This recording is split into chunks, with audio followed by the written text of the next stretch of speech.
Ahojte, dnes si povieme niečo k základom výroby šperkov, konkrétne pôjde o výrobu náušníc s tzv. Ketlovaním alebo ketlovacou technikou, ktorá je veľmi jednoduchá a teraz si ukážeme vlastne náradia a komponenty, ktoré budeme k tomu potrebovať. Takže k tej základnej výrobe šperkov nám budú stačiť cvikacie kliešte a ketlovacie kliešte, ktoré zoženiete v každom dobrom e-shope a artshope. Takže ukážeme si ketlovacie kliešte. Dúfam, že to bude vidno. Na konci sú takéto okrúhle pre prácu s bižutériou a s drôtom. Namiesto cvikacích kliešťov ja mám Lederman, ktorý asi skôr budú poznať páni. To znamená, táto spodná časť slúži na cvikávanie alebo cvikanie drôtu, teda jeho skracovanie, a vrchná časť slúži na zatláčanie drôtu a bižutérie. Z komponentov budeme potrebovať len afroháčiky pri výrobe prvých náušníc a pri výrobe druhých náušníc použijeme aj bižutérny nit. Takže čo sa týka samotnej výroby náušníc, jediné, čo budeme potrebovať, je afroháčik a takúto drôtenú guľôčku alebo drôteného ježka.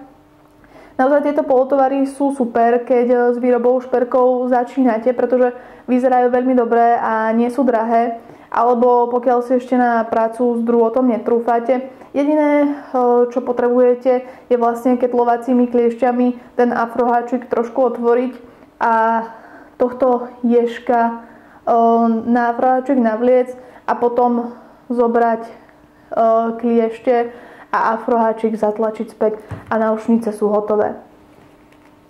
Ešte by som chcela povedať, kým prejdem k výrobe druhých náušníc, že mnohí, keď začínajú s výrobou šperkov a bižutérie, tak si nakúpia strašne veľa komponentov, strašne veľa náradia v tej eufórii a nakoniec zistia, že vlastne polku z toho nepotrebujú a že mnohokrát to boli zbytočne vyhodené peniažky, pretože mnohí z tých komponentov nepoužívajú, alebo ešte mnohokrát sa stáva, že objedajú veľké množstvo komponentov, ktoré sú napríklad nekvalitné. Čiže k tej základnej výrobe šperkov naozaj vám postačuje takéto náradie a základné komponenty a sami časom uvidíte, či vás bude práca s komponentmi a výroba bižutérie baviť a čo vlastne budete potrebovať.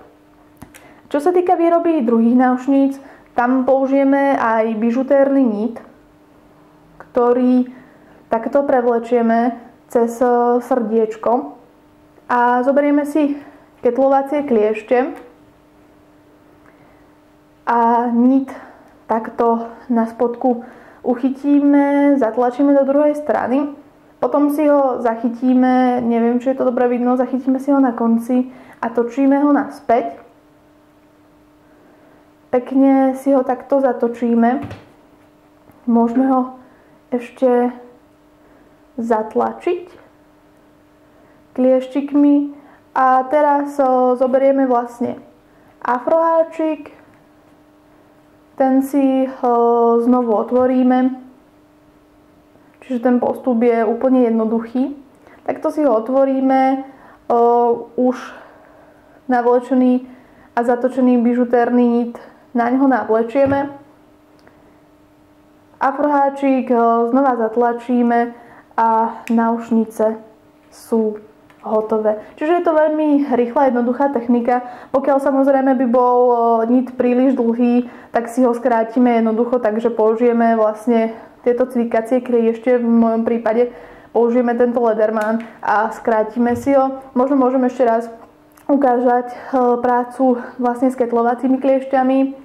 To znamená, takto si to zatočíme na jednu stranu a potom postupne tými ketlovacími kliešťami pracujeme a vytvoríme takéto očko. Takže to by bolo všetko k tej základnej výrobe náušníc, ktorá je naozaj rýchla, ľahká, jednoduchá. Vznikajú z toho krásne šperky a myslím si, že to zvládne za pár minút každý sám doma.